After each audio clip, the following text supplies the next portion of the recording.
the lotus of the true law. Homage to all the Buddhas and Bodhisattvas. Sadharma Pundarika Sutra. Translated by H. Kern, 1884. Sacred Books of the East, Vol. XXI. Sacred-texts.com Chapter 12. Exertion. Thereafter the Bodhisattva Bhaishajiriga and the Bodhisattva Mahapratibhana, with a retinue of 20,100,000 Bodhisattvas, spoke before the face of the Lord the following words: Let the Lord be at ease in this respect. We will after the extinction of the Tathagata expound this pariyaya to all creatures, though we are aware, O Lord, that at that period there shall be malign beings, having few roots of goodness, conceited, fond of gain and honor, rooted in unholiness, difficult to tame, deprived of goodwill, and full of unwillingness. Nevertheless, O Lord, we will at that period read, keep, preach, write, honor, respect, venerate, worship this sutra, with sacrifice of body and life. O Lord, we will divulge the sutra. Let the Lord be at ease. Thereupon 500 monks of the assembly, both such as were under training and such as were not, said to the Lord, we also, O Lord, will exert ourselves to divulge this dharmapariyaya, though in other worlds.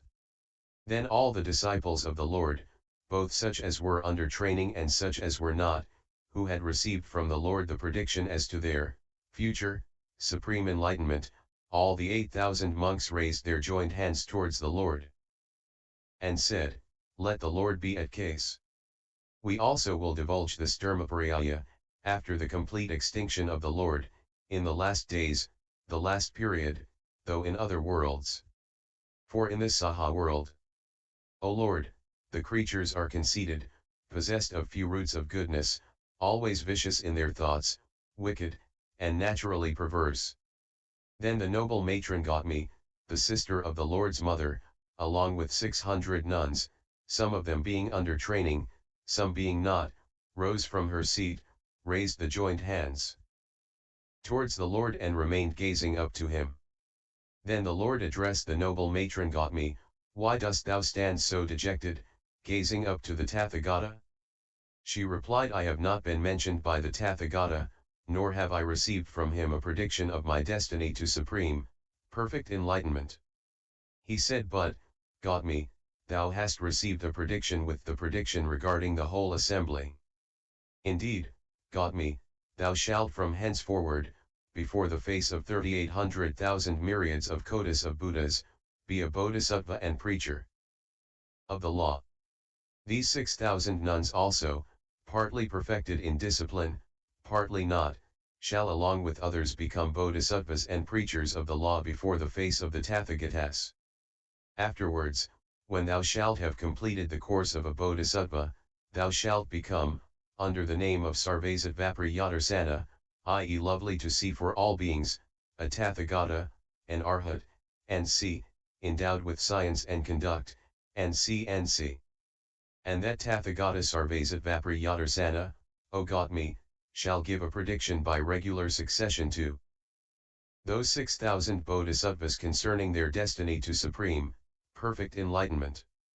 Then the nun Yasodhara, the mother of Rahula, thought thus, the Lord has not mentioned my name. And the Lord, comprehending in his own mind what was going on in the mind of the nun Yasodhara, said to her, I announce to thee, Yasodhara, I declare to thee, thou also shalt before the face of 10,000 kotis of Buddhas become a Bodhisattva and preacher of the law, and after regularly completing the course of a Bodhisattva thou shalt become a Tathagata, named Rasmasata Sahasra Parapurnadvaga, an Arhat, and c. endowed with science and conduct, and c. in the world Bhadra, and the lifetime of that Lord Rasmasata Sahasra Parapurnadvaga shall be unlimited.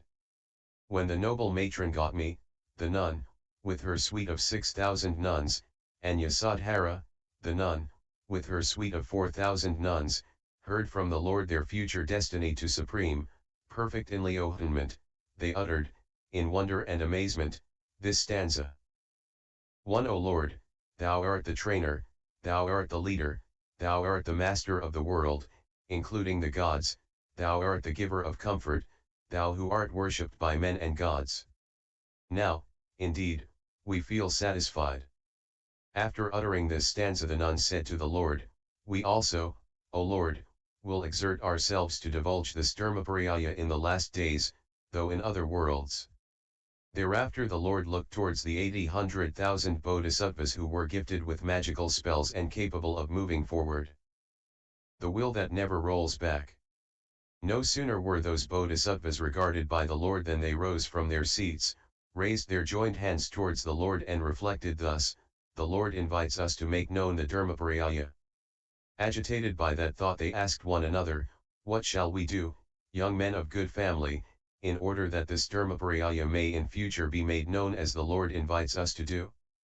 Thereupon those young men of good family, in consequence of their reverence for the Lord and their own pious vow in their previous course, raised a lion's roar before the Lord, we, O Lord, will in future, after the complete extinction of the Lord, go in all directions in order that creatures shall write, keep, meditate, divulge this Dharmapariyaya, by no other's power but the Lord's.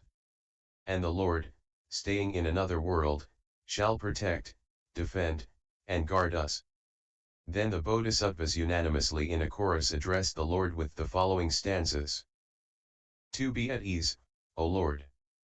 After thy complete extinction, in the horrible last period of the world, we will proclaim this sublime sutra. 3. We will suffer, patiently endure, O Lord, the injuries, threats, blows and threats with sticks at the hands of foolish men. 4. At that dreadful last epoch men will be malign, crooked, wicked, dull, conceited, fancying to have come to the limit when they have not. 5. We do not care but to live in the wilderness and wear a patched cloth, we lead a frugal life, so will they speak to the ignorant. 6. And persons greedily attached to enjoyments will preach the law to laymen and be honored as if they possess the 6 transcendent qualities. 7. Cruel-minded and wicked men, only occupied with household cares, will enter our retreat in the forest and become our calumniators. 8. The Tathagatas, themselves bent on profit and honor, will say of us that we are so, and shame on such monks, they will preach their own fictions. 9. Prompted by greed of profit and honor they will compose sutras of their own invention and then, in the midst of the assembly, accuse us of plagiarism. 10. To kings, princes, kings' peers, as well as to Brahmans and commoners, and to monks of other confessions. 11. They will speak evil of us and propagate the Tirtha doctrine. We will endure all that out of reverence for the great seers. 12. And those fools who will not listen to us, shall, sooner or later, become enlightened, and therefore will we forbear to the last. 13. In that dreadful, most terrible period of frightful general revolution will many fiendish monks stand up as our revilers. 14. Out of respect for the chief of the world we will bear it, however difficult it be, girded with the girdle of forbearance will I proclaim this sutra. 15. I do not care for my body or life, O Lord, but as keepers of thine entrusted deposit we care for enlightenment. 16. The Lord himself knows that in the last parak there are, to be, wicked monks who do not understand mysterious speech. 17. One will have to bear frowning looks, repeated disavowal, or concealment, expulsion from the monasteries, many and manifold abuses. 18. Yet mindful of the command of the Lord of the world we will in the last period undauntedly proclaim this sutra in the midst of the congregation. 19. We will visit towns and villages everywhere, and transmit to those who care for it thine entrusted deposit, O Lord. 20. O Chief of the world, we will deliver thy message, be at ease then, tranquil and quiet, great seer. 21. Light of the world, thou knowest the disposition of all who have flocked hither from every direction, and thou knowest that, we speak a word of truth. And LSX